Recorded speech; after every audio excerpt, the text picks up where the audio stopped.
주 여기 운행하시네. 주 경배해, 주 경배해. 주 여기 역사하시네. 주 경배해, 주 경배해.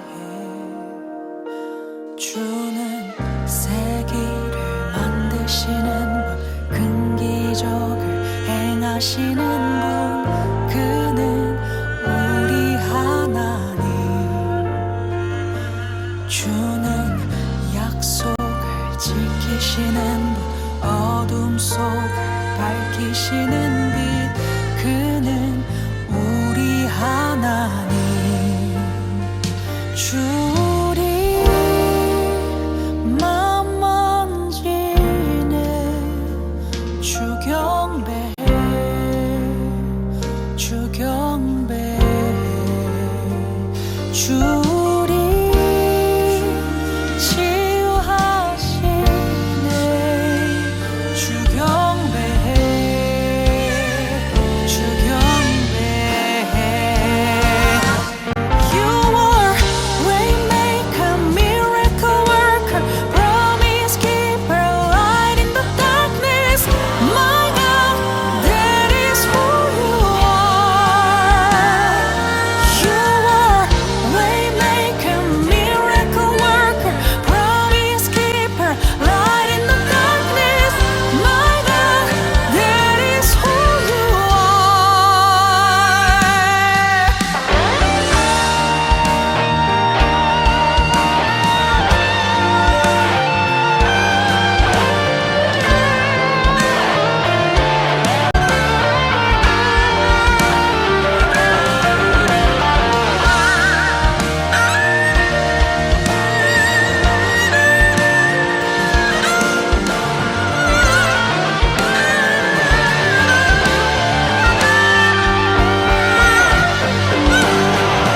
주의 일하심 볼 수 없어도, 주의 일하심 알 수 없어도, 주는 결코 멈추지 않네. 주는 결코 멈추지 않네. Even when I don't see it, you're working. Even when I don't feel it, you're working. You never stop, you never stop working. You never stop, you never stop.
감사합니다. 2025년 4월 31일 사랑하는 주님의 자녀들에게 주시는 말씀은 위기의 순간 나는 누구를 찾는가입니다.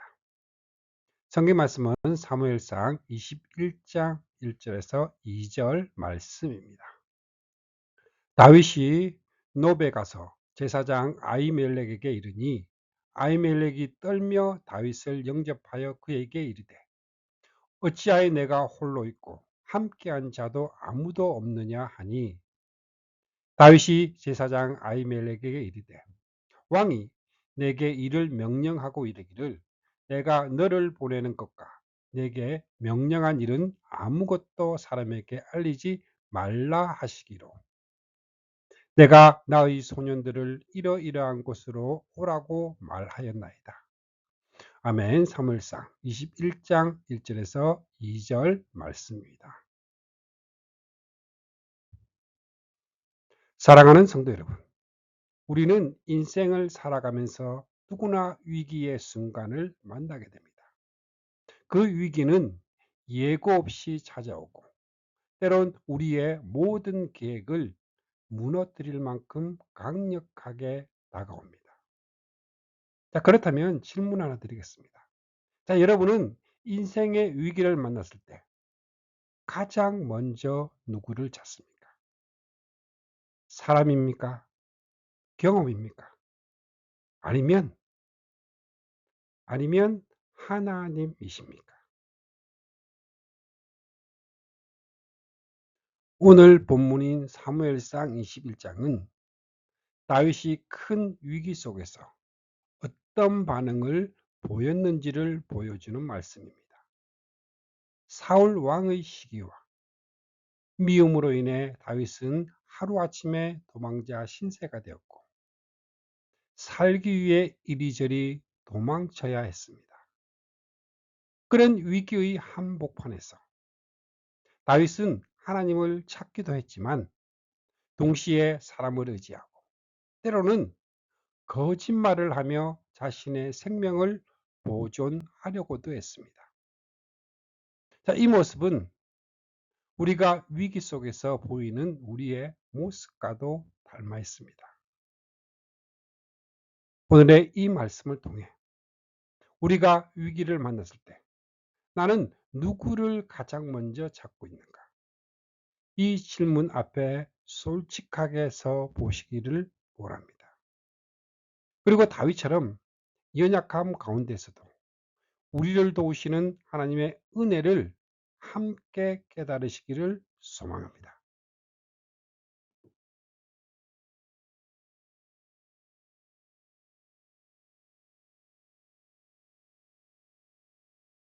첫 번째로 왜 다윗은 제사장 아히멜렉을 찾아갔는가? 사랑하는 성도 여러분, 자, 우리는 위기를 만날 때 본능적으로 자신이 의지하는 그 대상을 향해 움직입니다. 평소에 사람을 의지하던 자는 사람에게 달려가고 세상의 방법에 익숙한 자는 타협과 계산을 앞세웁니다. 그러나 하나님을 평소에 신뢰하던 사람은 위기의 때에 자연스럽게 하나님을 찾습니다. 오늘 본문에 등장하는 다윗 역시 그렇습니다. 그는 사울 왕의 시기와 질투로 인해 죽음의 위협을 받는 상황 속에서 도망자가 되었습니다. 아무런 죄도 없이 왕의 총애를 받던 영웅에서 하루아침에 쫓기는 사람이 되었을 때 다윗은 어디로 갔습니까? 바로 노베에 있는 제사장 아히멜렉에게로 갔습니다. 자, 본문 1절은 이렇게 말합니다. 다윗이 노베 가서 제사장 아히멜렉에게 이르니 아히멜렉이 떨며 다윗을 영접하여 그에게 이르되 어찌하여 내가 홀로 있고 함께한 자도 아무도 없느냐 하니. 자, 놉은 예루살렘 성전이 세워지기 전 하나님의 성막이 임시로 있었던 곳입니다. 다윗은 지금 하나님이 임재하시는 곳, 하나님과 연결된 사람을 찾아간 것입니다. 자, 이 모습은 단순히 사람의 도움이 아닌 하나님을 의지하는 자의 선택으로 보아야 합니다.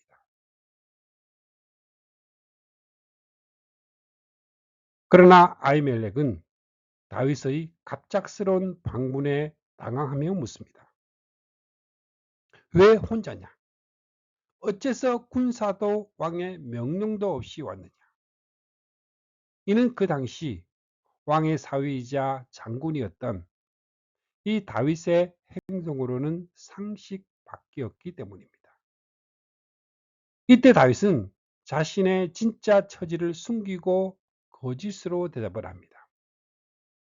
다윗이 제사장 아히멜렉에게 이르되 왕이 내게 이를 명령하고 이르기를 내가 너를 보내는 것과 내게 명령한 일은 아무것도 사람에게 알리지 말라 하시기로 내가 나의 소년들을 이러이러한 곳으로 오라고 말하였나이다. 자, 여기서 우리는 다윗이 믿음과 두려움 사이에서 흔들리고 있음을 볼 수 있습니다. 하나님을 찾았지만 전적으로 믿고 맡기기보다는 스스로 위기를 모면하려는 그 마음이 작동하고 있었습니다. 이중적인 태도입니다. 그렇다면 이 장면은 어떻게 보아야 할까요? 한편으로는 실망스럽지만 다른 한편으로는 현실적인 신앙인의 모습이기도 합니다. 평소에 하나님과 깊은 교제를 나누던 다윗도 막상 위기 앞에서는 진실을 말할 용기가 부족했던 것입니다. 하나님을 믿지만 사람의 눈치를 보고 상황을 고려하여 거짓을 택하는 모습은 우리 삶에서도 자주 반복됩니다. 이 모습은 우리가 얼마나 연약한지를 보여주는 동시에 그럼에도 불구하고 하나님은 다윗을 도우셨다는 그 사실이 더 놀랍게 다가오게 만듭니다. 다윗은 아히멜렉에게 떡과 무기를 요청합니다. 이에 아히멜렉은 제사에 사용이 된 진설병, 거룩한 떡을 다윗에게 줍니다. 이 떡은 제사장 외에는 먹을 수 없는 떡이었습니다. 그런데 아히멜렉은 부정하지 않다면 줄 수 있다며 다윗에게 이 떡을 제공합니다. 여기서 우리는 매우 중요한 장면을 보게 됩니다. 하나님의 거룩한 떡이 한 사람의 생명을 위해 허락되는 장면입니다. 자, 인간적으로 보면 율법을 어기는 일처럼 보이지만 하나님은 생명과 긍휼을 율법보다 우선시하시는 분이십니다. 자, 예수님께서도 이 사건을 직접 언급하십니다. 자, 마태복음 12장에서 바리새인들이 제자들이 안식일에 이삭을 자른 것을 비난을 하자 예수님은 이렇게 말씀하십니다. 마태복음 12장 3절에서 4절입니다. 예수께서 이르시되 다윗이 자기와 그 함께한 자들이 시장할 때에 한 일을 잃지 못하였느냐. 그가 하나님의 전에 들어가서 제사장 외에는 자기나 그 함께한 자들이 먹어서는 안 되는 진설병을 먹지 아니하였느냐. 자, 예수님은 이 장면을 인용하시며 율법의 형식보다 생명을 살리는 것이 우선임을 가르치십니다. 하나님은 연약한 자를 외면하지 않으시는 분이시며 거룩한 자를 통해 죄인을 회복시키시는 분이심을 보여주시는 것입니다. 또한 다윗이 요청한 무기는 무엇이었습니까? 바로 그가 과거에 쓰러뜨린 블레셋 장수 골리앗의 칼이었습니다. 9절 말씀입니다.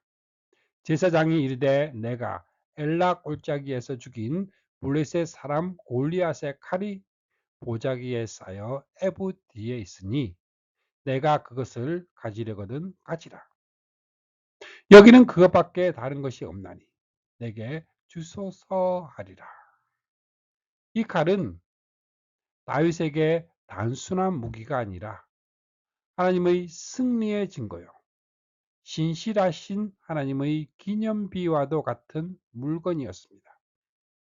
다윗은 그것을 손에 쥐며 과거에 함께 하셨던 하나님을 다시 기억했을 것입니다.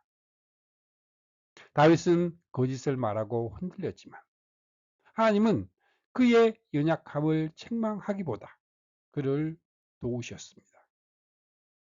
떡을 주셨고 칼을 주셨고 다시 나아갈 길을 열어 주셨습니다. 사랑하는 성도 여러분, 다윗이 왜 아히멜렉을 찾았을까요? 그는 두렵고 흔들리는 중에도 하나님을 향한 그 마음을 놓치지 않았기 때문입니다. 우리도 마찬가지입니다. 위기 속에서 우리의 신앙이 흔들릴 수 있습니다.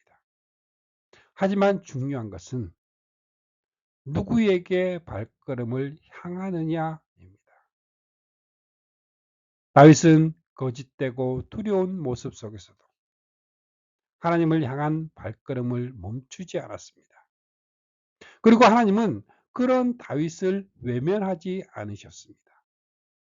오늘 우리의 삶의 위기 속에서도 하나님을 찾는 그 한 걸음이 진정한 회복과 은혜의 시작임을 믿으시기 바랍니다. 하나님은 오늘도 그 집에서 떡과 칼을 준비하시며 우리를 기다리고 계십니다.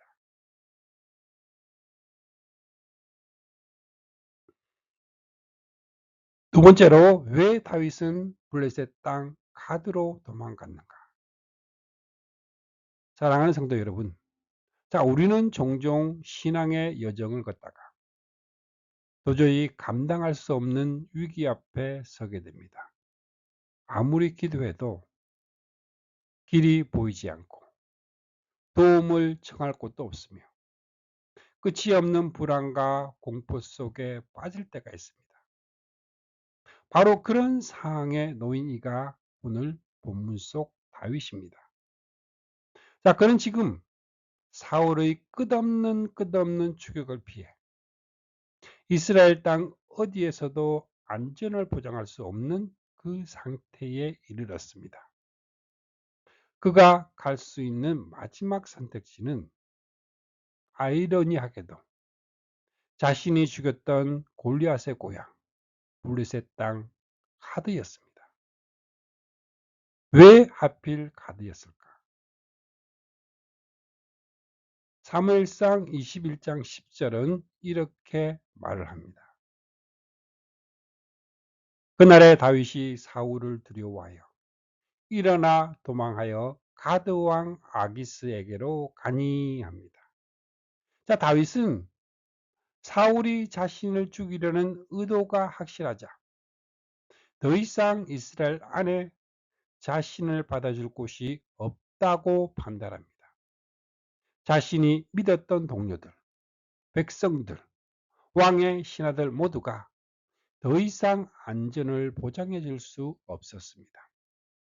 결국 그는 이방인의 땅, 그것도 과거에 자신이 무너뜨렸던 골리앗의 고향인 가드로 향합니다.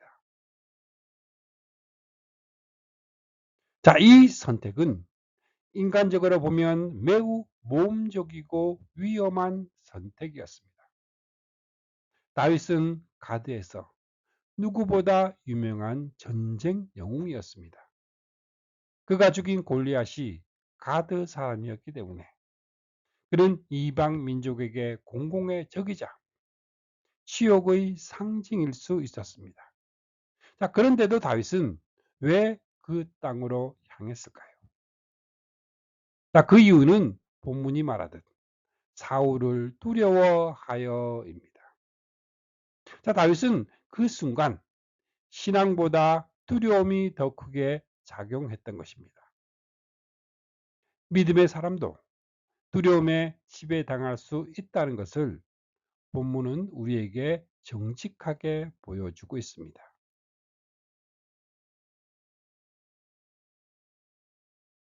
신앙인의 실수, 두려움이 이끄는 선택입니다. 다윗은 가드왕 아기스에게 의탁하려 했지만 곧 그곳 백성들이 그를 알아봅니다. 11절입니다. 아기스의 신하들이 아기스에게 말하되 이는 그 땅의 왕 다윗이 아니니까.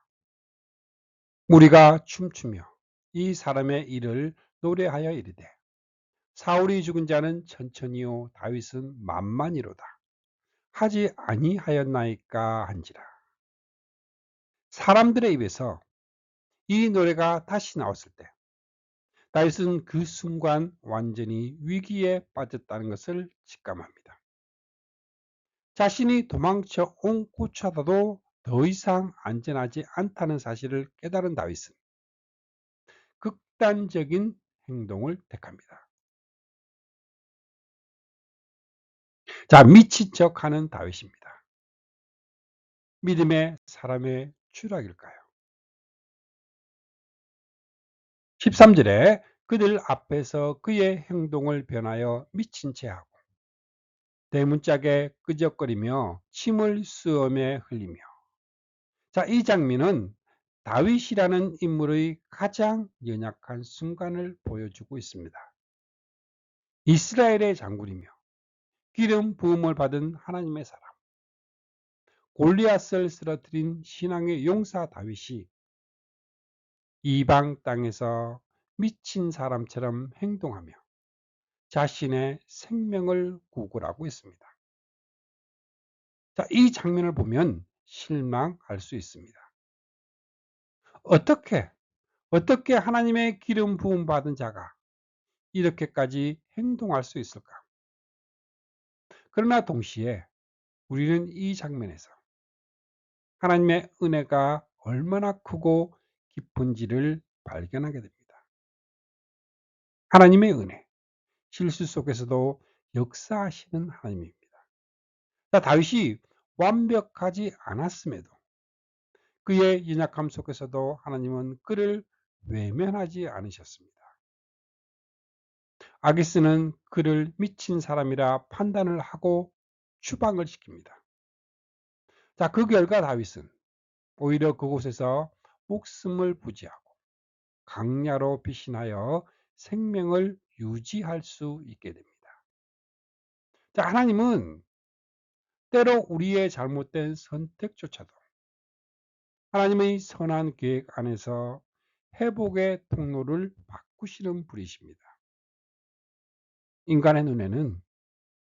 인간의 눈에는 실패처럼 보이지만 하나님의 손에 붙들린 자는 실패 속에서도 길을 잃지 않습니다. 실제로 이 다윗은 이 사건 이후 시편 34편을 지어 하나님의 은혜를 고백합니다. 자, 그 서문에는 이렇게 기록이 되어 있습니다. 다윗이 아비멜렉 앞에서 미친 채 하다가 그가 그를 쫓겨나서 지은 시. 그리고 4절에는 이렇게 고백을 합니다. 내가 여호와께 간구하매 내게 응답하시고 내 모든 두려움에서 나를 건지셨도다. 다윗은 두려움에 빠졌지만 결국 그 자리에서도 하나님께 부르짖었고 하나님은 응답하셨습니다. 자, 이 장면은 우리에게 실패한 자리에서 회개와 회복이 가능하다는 사실을 보여주고 있습니다. 자, 우리에게 주는 가르침입니다. 믿음의 사람도 두려움에 빠질 수 있습니다. 다윗은 하나님을 경험한 사람도 위기 앞에서는 흔들릴 수 있습니다. 그러나 하나님은 연약함 속에서도 역사하십니다. 우리의 어리석은 선택, 감정적인 결정조차도 하나님은 피할 길로 사용하십니다. 하나님은 우리를 결코 포기하지 않으십니다. 자, 미친 척하는 다윗조차 하나님은 건져내셨고 그 자리에서 다윗의 고백 시편 34편을 통해 믿음을 회복시켜 주셨습니다.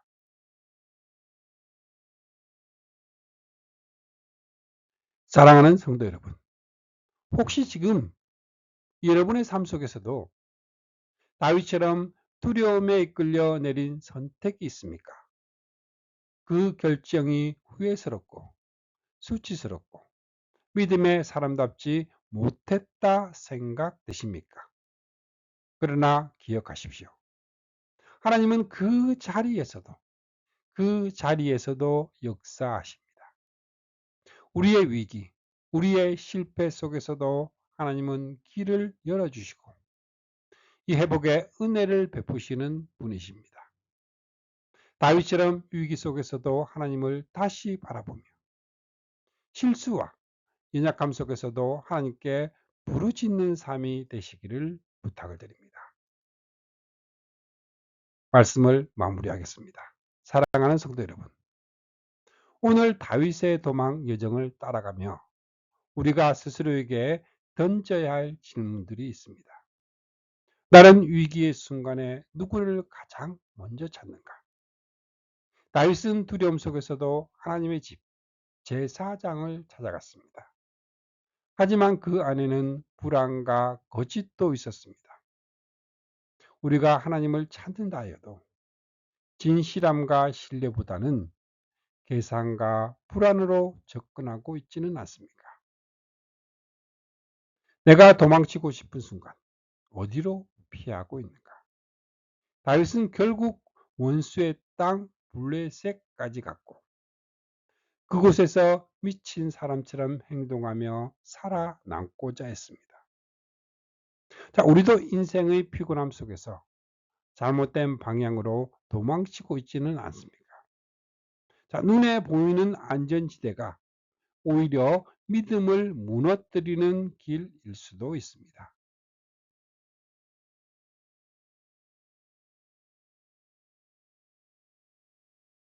그러나 성도 여러분, 오늘 우리가 꼭 붙들어야 할 진리는 이것입니다. 하나님은 우리의 연약함 속에서도 여전히 우리를 붙드시고 피할 길을 열어주시는 분이십니다. 거짓과 실수, 두려움이 있었다 해도 하나님을 향한 한 걸음은 결코 헛되지 않습니다. 이 시간 우리 모두 하나님 앞에 정직하게 서서 이렇게 고백하기를 원합니다. 주님, 주님, 위기의 순간에도 사람보다 하나님을 먼저 찾게 하소서. 내가 어떤 상황에 있든 다시 하나님께로 돌아가는 용기를 주소서. 오늘 이 말씀을 마음에 깊이 새기고 모든 위기 속에서도 하나님을 향해 다시 발걸음을 옮기는 결단이 우리 모두에게 있기를 주님의 이름으로 축복합니다. 아멘.